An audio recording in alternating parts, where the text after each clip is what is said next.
What's the hardest thing about writing? Well, it's getting started. Maybe you're having a hard time coming up with a story idea, or you're stuck on where to take your story next. If you want a way into a story or a way through, I have 9 story starters to help you. This free PDF is full of story seeds and prompts to get you going. To download your 9 story starters, go to nancypanuccio.com/start. That's Nancy with an I, Panuccio with 2 C's, nancypanuccio.com/start. Should I outline before I write, or should I just wing it? My answer to that on today's episode of Writer Unleashed. Stay tuned and make sure you have your pen and paper handy.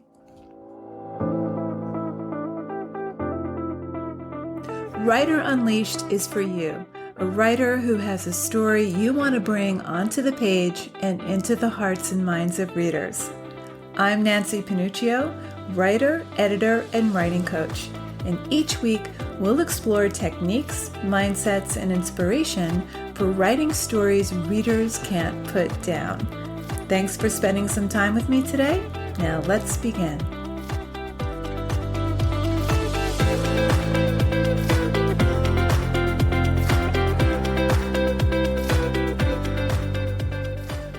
So here's a question I get a lot from the writers I work with.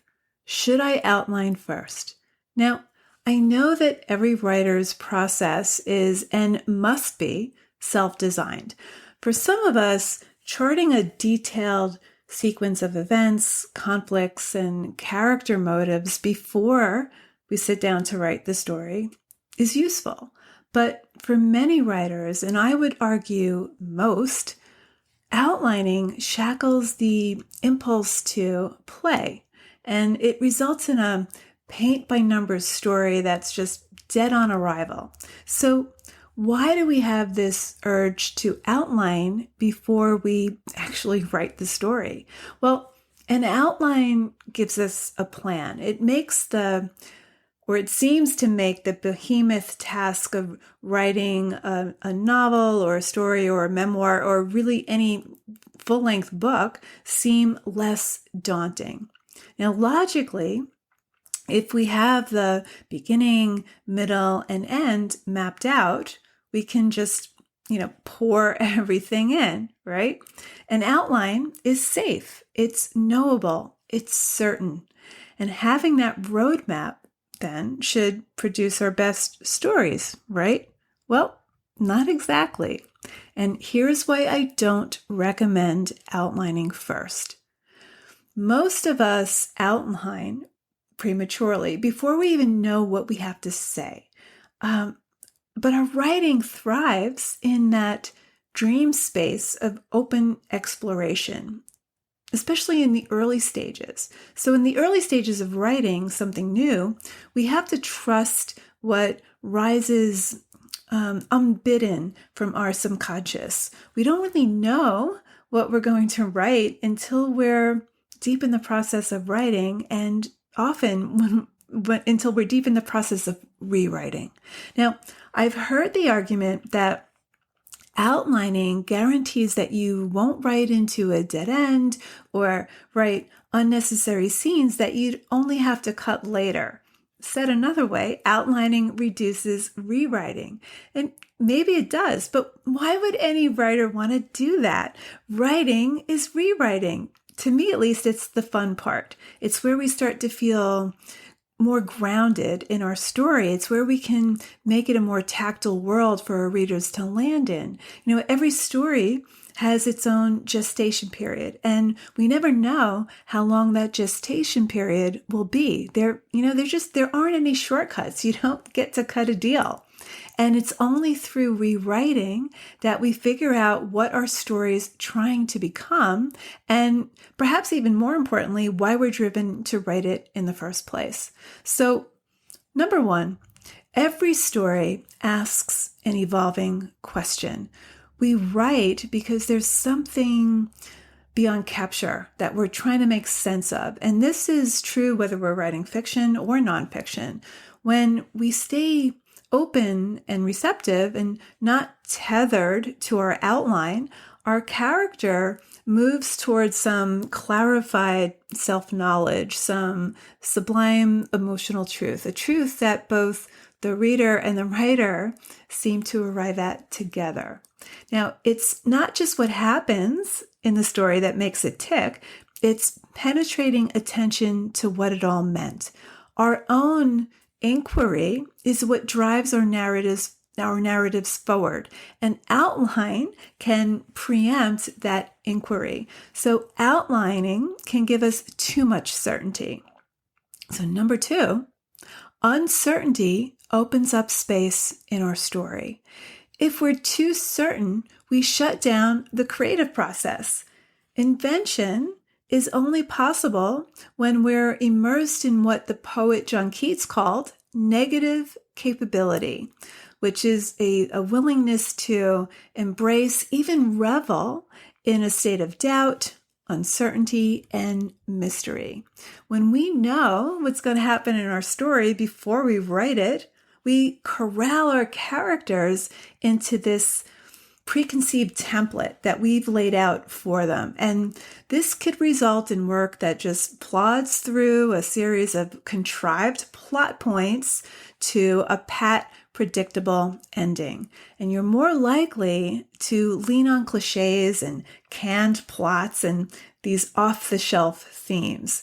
Now, the story might be technically solid, but it's not alive and thrumming, and that can have a numbing effect on your reader.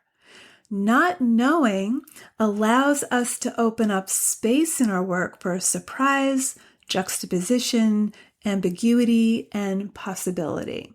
So Donald Barthelme said this: not knowing is crucial to art, is what permits art to be made. Without the scanning process engendered by not knowing, without the possibility of the mind moving in unanticipated directions, there would be no invention. So that uncertainty may feel deeply uncomfortable, but it's essential if you're going to write anything riveting. So here's a very quick writing exercise for you. First, I want you to write your name. Now, I want you to write an alias.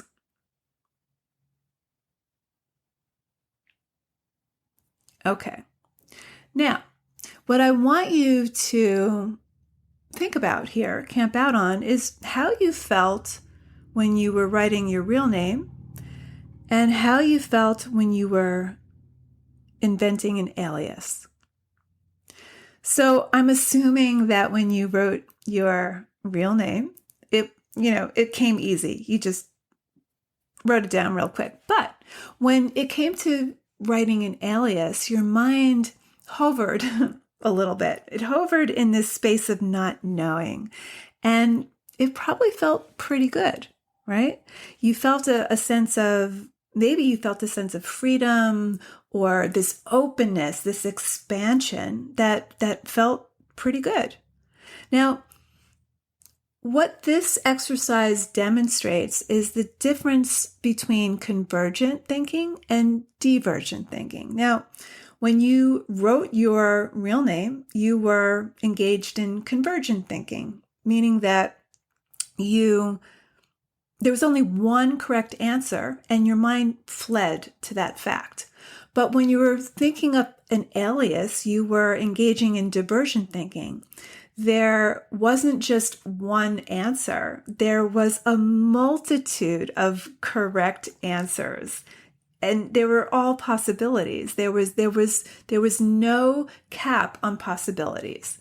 So when we write, we're doing both We can go back and forth between convergent and divergent thinking. Convergent thinking is really great for fine-tuning and editing and things like that. But divergent thinking is great for when you're writing your first drafts or when you're stuck in the middle of your draft and in the middle of your story, and you need to open up space to find the creative solution. So convergent and divergent thinking, what we want to do, what happens when we have an outline is we cut off that divergent thinking, because there's only one correct way to write the story. And we have these preconceived notions of what the characters should do. So we're controlling our characters and we're not allowing them to change and evolve and to be discovered. So, number one, we want every story to ask an evolving question. Number two, uncertainty opens up space in your story. And number three, there's a necessary anarchy to the creative process. It's messy, it's chaotic, it's not linear. It doesn't rely solely on the intellect. Now, there's nothing wrong with outlining. And to be clear, I am not denigrating structure at all. To be fair, without shape and structure, our material is just untrammeled sprawl that the reader can't receive. I just caution you against outlining prematurely. And if outlining is the way you work best, trust your instincts here. But be willing to swerve from the plan.